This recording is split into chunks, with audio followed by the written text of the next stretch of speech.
Hello, Bethany kids. It's Mrs. Hilliker. I am just jumping on here real quick to share some things with you that God has put on my heart to talk to you guys about while we're all stuck inside during this crazy time. So I'm outside my house right now, and in my backyard, right outside my living room window, is a bird feeder.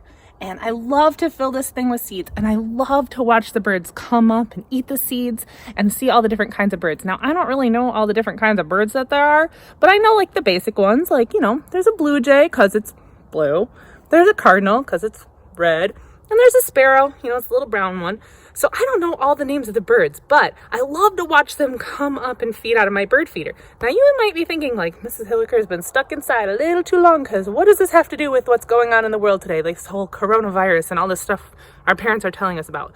Well, it does. And I'm going to tell you about it in just 1 second. So let's hop inside, and then I'm going to finish my lesson with you guys, okay? We are back inside my nice warm house. And so we're going to talk about what my bird feeder has to do with what's going on in the world today. So you might be hearing a lot of different things, and things are crazy right now. School's canceled. We don't even know for how long. And for some of us, we're like, woohoo, no school. But then it's like we're stuck inside with nothing to do. So some of us are kind of going crazy and wondering, oh my goodness, when will school go back? What does this mean for homework? What does this mean for my friends? What does this mean for sports? All the things I'm missing out on. And you know what? It might even be a little bit scary, because we're hearing about this virus going around, and we're hearing about people being worried and grocery stores running out of things. And so I wanted to come on here and talk to you a little bit about a word called fear. And we all have fear. We're all afraid of something at some times. And this is a time where you're hearing about it a lot. People are afraid because they're afraid of this virus. They're afraid of, all these different things going on in the world. They just don't really know what it all means. And so even as adults, sometimes we can feel afraid. And this might be one of those times where some adults are afraid. And as kids, it can be scary to not really understand everything that's going on. I mean, adults don't even understand everything that's going on. And then as kids, you're just kind of like, how come we don't have school? So I wanted to talk to you a little bit about this word fear. And so see, the Bible tells us many, many times, do not be afraid. In fact, there are 365 times in the Bible that it says, do not fear or don't be afraid. And that is the same number of days in our calendar, isn't it? So one for every day that we could think about not being afraid. Now, you might be like, well, how am I supposed to not be afraid? What does that mean? I mean, all these things are going on. How could I just not be afraid? So I wanted to share a verse with you. And this is where my bird feeder comes in, okay? So we're going to look at Matthew chapter 6. So that's in the New Testament. And we're going to look down here at verse 25. And right before this, it's talking about people buying all these fancy clothes. And some people didn't have money to buy clothes, and they didn't have money to buy all these cool things. And they were kind of worried. They're like, we don't have enough money to buy things for tomorrow. And all we have is food that's for today. So they were worried about what was going to happen. But Jesus says to them here in Matthew chapter 6, he says, verse 25, therefore I tell you, do not worry about your life, what you will eat or drink, or about your body, what you will wear. Is not life more than food, and the body more than clothes? Look at the birds of the air. They do not sow or reap or store away in barns, and yet your heavenly Father feeds them. Are you not much more valuable than they? Can any one of you, by worrying, add a single hour to your life? And why do you worry about clothes? Look at the flowers of the field, how they grow. They do not labor or spin. Yet I tell you that even Solomon, remember the King Solomon? We've been studying the Old Testament. King Solomon, in all his splendor, was dressed like one of these. That is how God clothes the grass of the field, which are here today and is thrown into the fire. Will he not much more clothe you? So do not worry, saying, what shall we eat? Or what shall we drink? Or what shall we wear? For the pagans run after these things, and your heavenly Father knows that you need them. But seek first his kingdom and his righteousness, and all these things will be given to you as well. Therefore, do not worry about tomorrow, for tomorrow will worry about itself. Each day has enough trouble of its own. So kids, in Truth Quest, our Wednesday night program, we've been talking about the nation of Israel. And the nation of Israel had seen God do amazing miracles. They had watched it firsthand. Can you imagine seeing God send plagues down on Egypt and then cross the Red Sea on dry ground and lead them with a pillar of fire and give them the 10 Commandments and all the many, many other miracles that we've talked about from the Old Testament? They've seen God do time and time again. And yet, why do we keep learning about the nation of Israel in the Old Testament?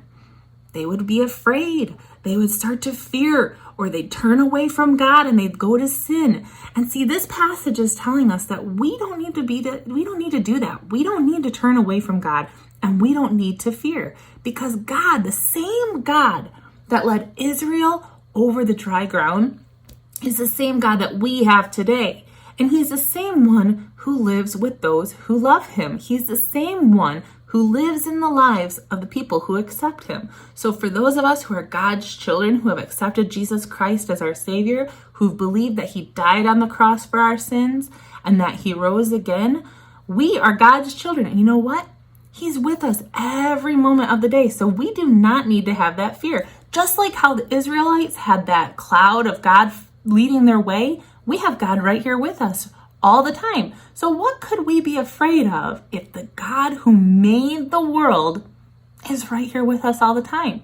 And it tells us in this passage that we just read out of Matthew, God loves the birds. He knows each one of them. I don't know which birds are what. I know a sparrow, but I don't know all the other ones. And God does. Not only does he know what kind of birds are out there, he knows each and every one.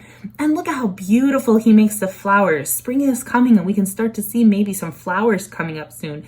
And we can look and see how pretty they are and how beautiful God makes them. If God cares that much about those little things, little birds and little flowers, if he cares that much about them, think about how much he cares about you, his child.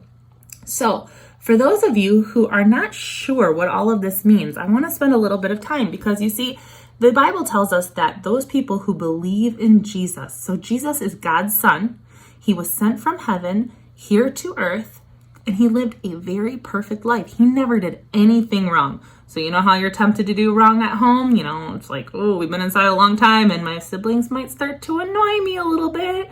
Well, Jesus, he never did anything wrong. He never sinned. And the word sin is anything that we say, think, or do that displeases God. He never did any of that. He was perfect and he was God. And yet, when he grew up, he had to die on the cross for our sins. See, sin is ugly and nasty, and God hates sin. And so sin has to have a punishment. But instead of us getting the punishment that we deserve, Jesus took that punishment for us. Jesus, he died to make a way that we could be forgiven. See, we deserve to be punished for our sins. We deserve to have a punishment, but Jesus took that punishment for us. And when he died on the cross, he made a way so that we could be right with God again, so that our sins could all be forgiven. But you know what my favorite part of the story is? I don't like talking about Jesus dying on the cross because it makes me sad and I don't like thinking about that. But my favorite part of the story is that he rose again. He didn't stay dead. He rose from the grave. Only God could raise himself from the grave. And Jesus did that. And that same God that rose from the grave is the same God that we can talk to in prayer. So do we have anything to be afraid of? No, we can go to God. We can go to Jesus and tell him that we're afraid. And he's always there with us. So while all this craziness in the world is going on, we don't have to be afraid.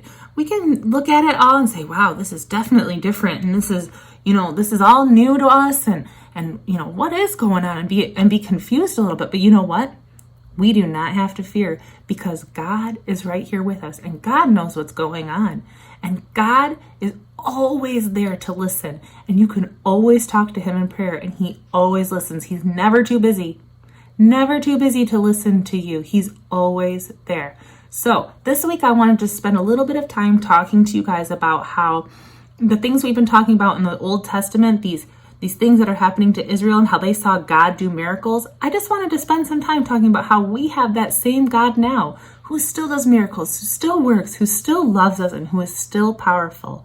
And so I'm going to hopefully do a few more of these videos, at least one more, because I also want to talk to you guys about something else. Here's your next verse that I want you guys to read up on. So next week, I think we're going to talk about a passage from 1 John that's in the New Testament, towards the end of the Bible. It's 1 John 4, verses 7 and 8. And it says, "Dear friends, let us love one another, for love comes from God. Everyone who loves has been born of God and knows God. Whoever does not love does not know God, because God is love." So I want you guys to spend a few minutes this week and think, what does 1 John 4, verse 7 and 8 have to do with me being stuck inside for the next couple weeks? What would that have to do with anything? And then next week, we'll hopefully get on here and talk about it.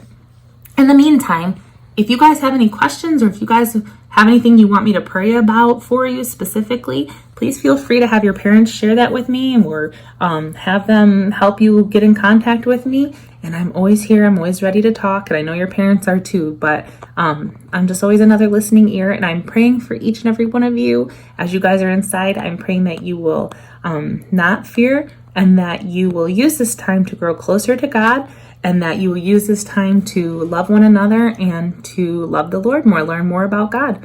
And so if you guys have any questions, give me a call, and I hope to see you guys very soon. Love you all. Bye.